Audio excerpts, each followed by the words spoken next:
Howdy do yo, this is John, and today we are talking about Indiana Jones and the Temple of Doom, a movie that came out back in 1984 starring Harrison Ford. And in Indiana Jones and the Temple of Doom, it deals with Indiana Jones, who is once again on a quest to find a lost artifact, this time the Shankara Stones, before an evil person does the same and uses it to take over the world.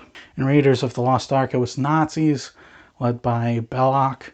In this one, it is cultists led by Mola Ram. Okay, so to get things started, first and foremost, what I liked about the movie, obviously, Indiana Jones is one of the greatest characters ever created, period, end of discussion. And Harrison Ford is perfect as Indiana Jones. There's literally nothing to contradict that at all.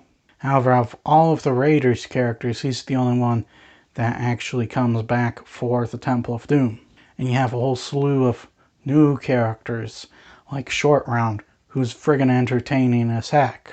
There's nothing to dislike about Short Round. He is just this little kid, but he's not an annoying little kid. He is an entertaining little kid, and for a while, practically the only source of humor in the movie. You also have Willie Scott, who's a little more annoying than she is funny or anything like that. She has a couple funny moments in the movie. However, she's not the main source of humor. And then, of course, there's the main villain, Mola Ram. Mola Ram is probably the best Indiana Jones villain. He doesn't need a swastika or a hammer and scythe in order to instill fear in you. He just needs his voice. Just the way he talks, it's very intimidating. And if you were a real person in that situation, hearing him like right next to you, you'd probably be petrified.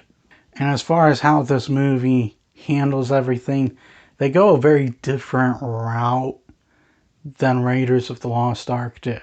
This film has a somewhat slower setup, and it's a lot darker in tone. So dark, in fact, it kind of caused a controversy back in when it was released in 1984.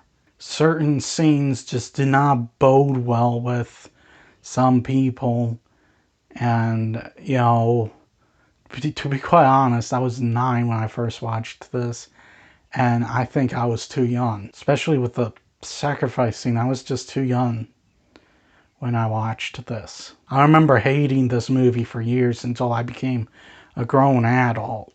I'd do like an Indiana Jones marathon, and I'd skip Temple of Doom. And that's basically, I think, the movie's controversy stemmed from. People just weren't ready for a movie like this when it came out. A dark sequel to a lighthearted movie. And visually speaking, for the most part, every great thing about the visuals in Raiders of the Lost Ark carry on into Temple of Doom. The cinematography is friggin' amazing. However, I will say this, the special effects do feel more dated than in Raiders. This probably has something to do with the fact that they had to be more effects heavy than Raiders for a lot of reasons. And because of this, they just simply haven't aged as well as in Raiders, partially because they had to do more in practically the same amount of time.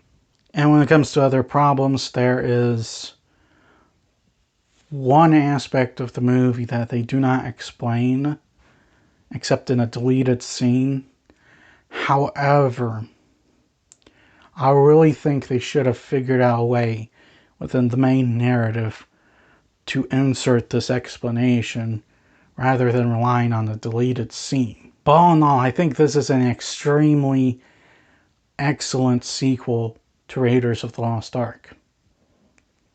It's entertaining, it's thrilling, it's exciting, and yeah, it's darker, but the film is insanely good, and I highly recommend it. I'm going to give Indiana Jones and the Temple of Doom a 9.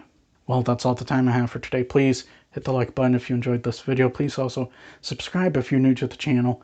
And as always, please remember, the Bodetsky will return.